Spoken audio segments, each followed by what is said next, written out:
Bienvenue dans les liens du passé. On dit que les mariages rassemblent les familles. La mienne s'en est servie pour me détruire. Dès l'instant où je posai le pied dans le hall en marbre de l'hôtel Hayat, ma poitrine se glaça. Mon propre visage me fixait depuis une affiche scotchée sur les portes vitrées. En dessous, en lettres rouges et grasses, il était écrit « Entrée interdite ». Une moins que rien. Les rires qui suivirent ne venaient pas d'étrangers. Ils venaient de ma famille. Ma mère eut un sourire narquois. « Ne laisse personne savoir que tu es notre fille, Amélia. Nous ne voulons pas que la pitié gâche le grand jour de Céleste. » Mon père ajouta doucement, « Reste juste dehors. Ne fais pas de scandale. » Puis arriva Céleste, ma sœur cadette, rayonnante dans sa robe en dentelle. Chaque diamant qu'elle portait avait été payé par mes économies, des années auparavant. Elle se pencha vers moi, son parfum m'étouffant presque. « Ne t'approche pas trop, sœurette. Ta mauvaise odeur pourrait gâcher les photos du mariage. » Quelque chose en moi se figea. Je n'étais ni en colère, ni brisée, juste silencieuse. Je me détournai des rires, des paillettes, de ces gens qui avaient bâti leur fierté sur ma douleur. Les lumières de la ville se brouillèrent à travers mes larmes alors que je descendais les marches, mes talons résonnant contre le marbre comme un compte à rebours. 30 minutes plus tard, alors que j'étais assise dans ma voiture, fixant le ciel de minuit, mon téléphone vibra. 5 appels manqués. Puis un message du nouveau mari de Céleste, « Tu dois revenir. Il s'est passé quelque chose. » Je souris à travers mes larmes, qui coulaient déjà. Le message clignota à nouveau sur mon écran. « Reviens. Il s'est passé quelque chose. » Je le fixai une longue seconde, sentant un mélange d'adrénaline et d'incrédulité monter dans ma poitrine. Quand je tournai enfin la clé, le vrombissement du moteur résonna comme un cœur revenant à la vie. Je conduisis vers l'hôtel, non par inquiétude, mais par curiosité, car je savais au fond de moi que le karma avait un emploi du temps. Et ce soir, il était en avance. À mon arrivée, les invités étaient dehors, devant la salle de bal, en plein chaos. Le décor élégant du mariage, les lustres, les orchidées blanches, les tables de champagne, tout se brouillait sous les gyrophares rouges et bleus d'une voiture de police. À l'intérieur, je le vis. Daniel, le marié, se tenait là, pâle, tremblant, sa boutonnière mi-arrachée sur la poitrine. Céleste pleurait, son maquillage coulant, serrant son téléphone comme s'il pouvait la sauver. Ma mère m'aperçut et haleta. « Toi? Pourquoi es-tu revenu ?»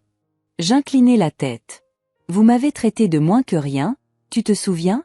Que pourrais-je bien faire pour gâcher cette journée parfaite ?» Personne ne répondit. Puis un officier de police s'avança. « Nous sommes ici pour Daniel Cooper. Nous avons un mandat d'arrêt. » Céleste se figea. « Un mandat pourquoi ?» La voix de l'officier était neutre. « Pour fraude, usurpation d'identité et tromperie financière à l'encontre de Goldcrest Events. » La stupeur se répandit comme une traînée de poudre. Le visage de mon père devint livide. « Goldcrest, murmura-t-il. Je souris. « C'est mon entreprise. » Pendant un instant, personne ne parla. La salle de bal, autrefois remplie de musique et de rire, devint une cathédrale de silence stupéfait. Seul le tintement d'une flûte de champagne tombant au sol brisa l'air. La mâchoire de ma sœur tomba. « Ton entreprise? Tu mens. Tu n'as même pas les moyens de t'acheter une robe sans aide. » Je me tournai lentement, mes talons claquant sur le marbre, chaque pas délibéré. « Tu te souviens de l'année où tu as emprunté mes économies pour l'université pour lancer ta boutique? J'ai laissé passer. J'ai construit quelque chose de réel à la place. » L'officier continua de lire les charges, sa voix résonnant. « Monsieur Daniel Cooper a utilisé des documents falsifiés et de faux contrats avec Goldcrest Events. Dommages totaux, 1,2 million d'euros. » Tous les regards se tournèrent à nouveau vers moi. Le jour de mariage parfait de Céleste, celui qu'elle m'avait jeté au visage pendant des mois, s'effilochait fil après fil devant tout le monde. Maman chuchota, paniquée. « Amélia, tu peux arranger ça, n'est-ce pas? Dis-leur qu'il est innocent.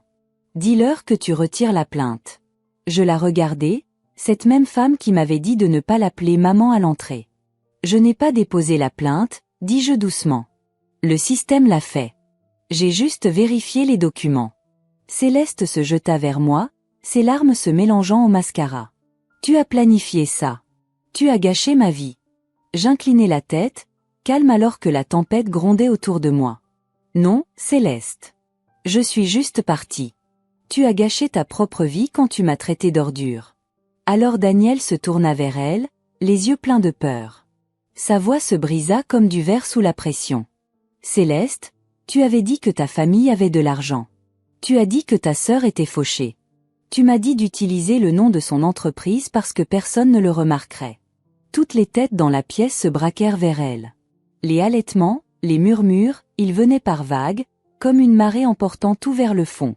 Les lèvres de Céleste tremblèrent. « Daniel, s'il te plaît, je garde ça », cingla-t-il en arrachant son alliance et en la jetant au sol. « Tu m'as détruit. » Ma mère agrippa son collier de perles. « Ce n'est pas possible. Pas aujourd'hui. » Mon père se frotta les tempes en murmurant. Tout ce temps, nous avons traité Amélia comme si elle n'était rien. Je croisai les bras, regardant le chaos se dérouler comme dans un film au ralenti. Non, papa. Vous ne m'avez pas traité comme rien. Vous m'avez traité comme de la boue. Et c'est dans la boue que poussent les racines. Céleste hurla, se jetant de nouveau vers moi, mes deux invités la retinrent. La police escorta Daniel vers la sortie alors que les journalistes commençaient à affluer par les portes, caméras crépitantes. L'un d'eux cria « Mademoiselle Hartman, est-il vrai que vous êtes la PDG de Goldcrest Events ?» J'eus un petit sourire calme, celui d'une femme qui a attendu ce moment toute sa vie. Oui, et ce soir devait être une fête de famille. Je suppose que c'est toujours le cas, juste pas de la manière dont il l'espérait. Les flashs clignotèrent. Ma sœur tomba à genoux, sanglotant, et ma mère chuchota les premiers mots honnêtes que j'ai jamais entendus de sa part. Que avons-nous fait? Les journalistes envahirent la salle de bal comme des vautours attirés par l'or. Les questions fusaient. Les flashs éclataient. Et pour une fois, je ne me cachais pas. Je me tenais droite sous la lumière du lustre qui, autrefois, se moquait de ma place au bas de l'échelle familiale. Céleste était toujours à genoux, pleurant, sa robe blanche tachée par le champagne renversée autour d'elle. Maman essaya de la relever, chuchotant frénétiquement, « Nous pouvons arranger ça. Amélia va nous aider. Elle est toujours ta sœur. » Mais je la coupai d'une voix calme, plus tranchante que n'importe quel cri. « Arrête de prétendre que les liens du sang excusent la cruauté. » Maman se figea. Mon père, pour la première fois, me regarda comme s'il me voyait vraiment. « Tu as bâti Goldcrest, » murmura-t-il. Tout ce temps, pendant que nous nous moquions de toi, j'hochai doucement la tête. Pendant que vous riez de moi, pendant que vous disiez au monde que j'étais un échec, pendant que vous laissiez votre fille dorée me traiter comme une tache indélébile. La voix de Céleste sortit, rauque. Je ne le pensais pas, Amélia. C'était juste des blagues. Les blagues ne laissent pas de cicatrices, dis-je doucement.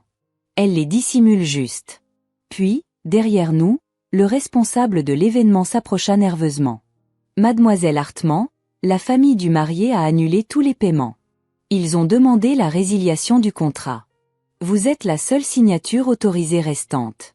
Je regardai ma sœur, son mariage s'effondrant en temps réel, et dis gentiment.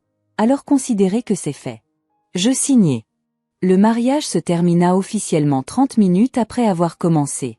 La foule se dispersa, laissant derrière elle un champ de bataille de pétales, de champagne renversé et de fierté brisée. Céleste était assise seule sur le sol de la salle de bal, le voile déchiré, le rouge à lèvres étalé, l'image d'une femme qui avait bâti son bonheur sur des mensonges empruntés. Je passai devant elle calmement, mes talons résonnant dans le silence vide. Chaque pas était un rappel du chemin parcouru depuis le paillasson qu'ils avaient fait de moi. Amélia, la voix de maman tremblait derrière moi. S'il te plaît, c'est ta sœur. Je m'arrêtai, me tournant légèrement. Je l'étais aussi, dis-je. Mais quand j'avais besoin d'une famille, vous m'avez offert la honte à la place. Papa expira, s'effondrant sur une chaise. Nous ne savions pas à quel point tu avais changé. Je croisai son regard. C'est là le problème, papa. Je n'ai pas changé. J'ai juste arrêté de demander la permission d'exister. L'appareil photo d'un journaliste flasha à nouveau, capturant la scène. Ma famille en ruine. Moi, debout, avec une grâce tranquille. Dès le lendemain matin, cette photo ferait le tour d'Internet, légendée, la fille reniée qui possédait tout. Alors que j'atteignais la porte, Céleste chuchota à travers ses larmes. « Tu es heureuse maintenant, n'est-ce pas ? Je regardai en arrière une dernière fois. Non, Céleste, je suis libre. Il y a une différence. Dehors, la pluie commença à tomber. Douce au début, puis régulière, lavant les paillettes, le maquillage, les mensonges. Je m'y engageai sans parapluie. Pour la première fois depuis des années, je me fichais d'être trempée, car les tempêtes n'effraient pas la femme qui a appris à survivre en leur sein. Le lendemain matin, le scandale du mariage était partout. Le marié d'une mondaine arrêté en pleine cérémonie. Les gros titres hurlaient avec ma photo à côté de l'article, me montrant calme alors que tout brûlait derrière moi. Je ne répondis pas à la frénésie médiatique. Je n'en avais pas besoin. Le silence devint ma déclaration. À midi, les investisseurs qui avaient autrefois ignoré mes propositions commencèrent à appeler. La boîte de réception de Goldcrest Events débordait d'offres, de parrainages et de félicitations. Mais le message qui me fit marquer une pause venait d'un numéro inconnu. J'ai vu ce que tu as fait hier soir. J'étais l'ancien comptable de ta mère. Tu devrais vérifier ses comptes offshore. Je fronçai les sourcils. Les mots semblaient lourds, comme si l'histoire n'était pas encore terminée. Plus tard dans la soirée, je m'assis à mon bureau et ouvris les fichiers joints à son message. Mon cœur s'arrêta. De multiples comptes au nom de ma mère. De l'argent siphonné de la retraite de papa, et même mon fonds de bourse d'études d'il y a des années. Tout ce qu'il m'avait volé dormait encore sous son nom. Je me reculai dans mon fauteuil, la pluie tapotant doucement contre ma fenêtre, et murmurai. Poétique, n'est-ce pas? Le lendemain, je rendis visite à mon avocat. Nous lançâmes la procédure discrètement. Je ne voulais pas une vengeance bruyante. Je voulais la justice par les papiers. Alors qu'il déposait la première motion, je regardai par la fenêtre du bureau. Pour la première fois, la ville ne ressemblait plus à un champ de bataille. Elle ressemblait à la maison. 3 mois plus tard, je reçus une lettre du tribunal. Le jugement final. Tous les fonds de la succession de mon défunt père devaient être restitués à leur propriétaire légitime, Amélia Hartmann.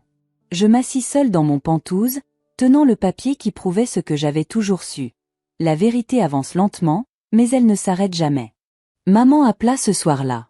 Sa voix était vide, dépouillée de sa supériorité habituelle. Amélia, ils ont gelé mes comptes. Je ne peux même pas payer le loyer. Je ne jubilais pas. Je ne criais pas.